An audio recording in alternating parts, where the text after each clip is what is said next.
What would you do if the person you trusted most started dressing like she was going on a date, just to pick up groceries? It was 2:17 a.m., and the glow of her phone lit up the bedroom ceiling in a soft, ghostly blue. She thought I was asleep. I wasn't.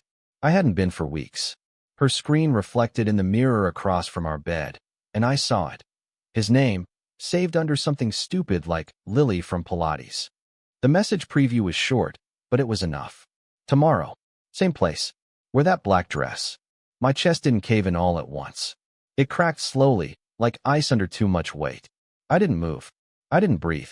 I just watched her smile at her phone, a smile I hadn't seen in months. And that's when I realized, this wasn't just flirting. This had been going on for a long time. And I had no idea how deep it went. If you genuinely enjoy our stories, please subscribe to the channel, tell us where you're from, and what time it is right now. It's always fascinating to know how far our story flows. It didn't start with that message. It started weeks earlier, maybe months, when Emily began running errands, like she was heading to a rooftop dinner in downtown Los Angeles. Full makeup, heels, perfume that lingered in the hallway long after she left. "Since when do you dress like that for Trader Joe's?" I asked one afternoon, leaning against the kitchen counter. She didn't even look up from her purse. "Maybe I just want to feel good about myself." "Is that a crime now?" Her tone was sharp, defensive. Not the woman I married on a warm evening in Santa Monica, barefoot in the sand, laughing like nothing in the world could touch us. Back then, she looked at me like I was enough. Now she barely looked at me at all.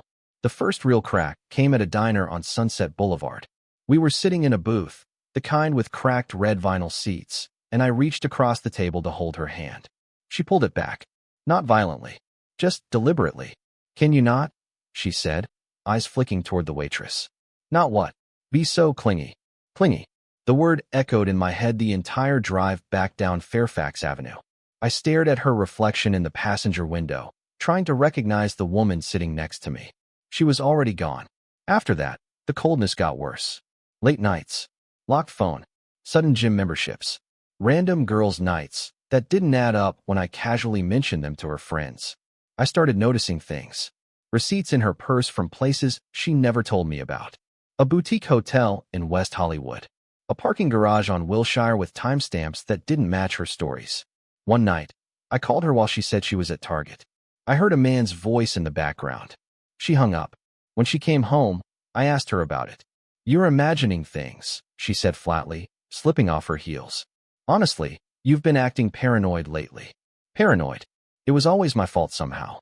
Weeks passed like that, each day peeling away another layer of truth I didn't want to see.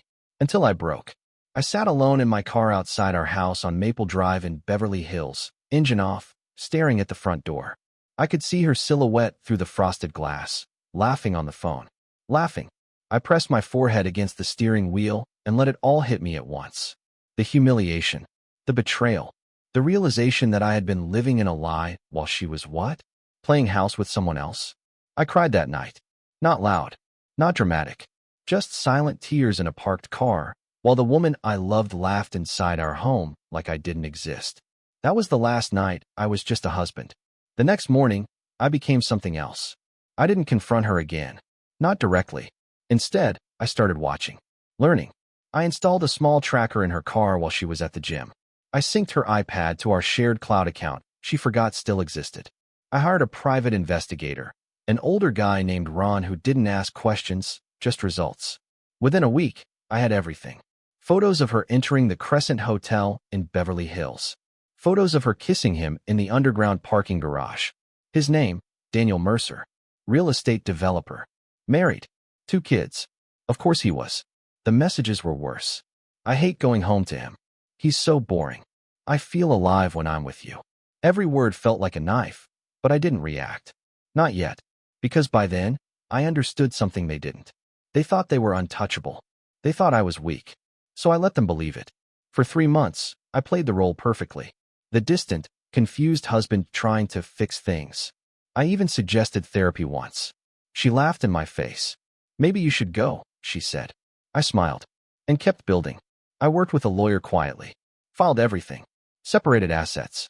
Froze accounts she didn't even realize I could access. I sent anonymous packages to Daniel's wife. Photos. Messages. Hotel receipts.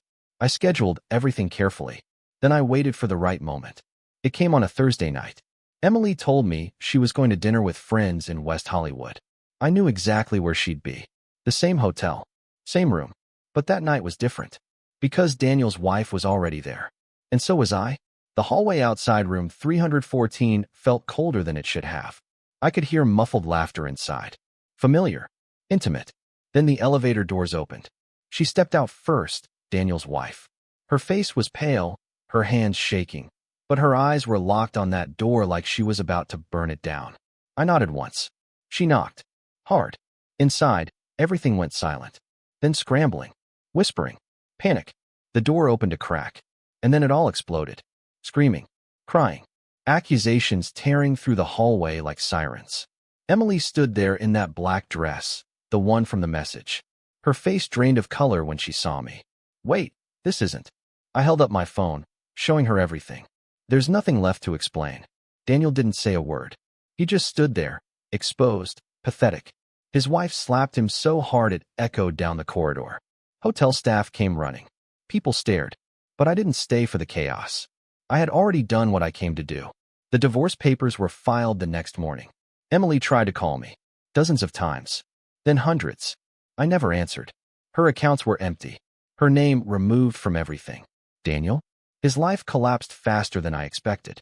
His wife filed, his business partners pulled out, and within weeks, his name was circulating for all the wrong reasons. As for Emily, the last time I saw her was outside the courthouse in downtown Los Angeles. No makeup, no heels, just hollow. She looked at me like she finally understood what she had lost. I made a mistake, she whispered. I didn't respond, because it was never a mistake. It was a choice, and choices have consequences. I walked past her without looking back. These days, the house is quiet. Too quiet sometimes. But it's honest. No lies. No shadows. No late-night messages glowing in the dark. Just silence. And the memory of a woman who thought she could betray me and walk away untouched. She was wrong. And the last thing I ever felt for her was nothing at all. The end.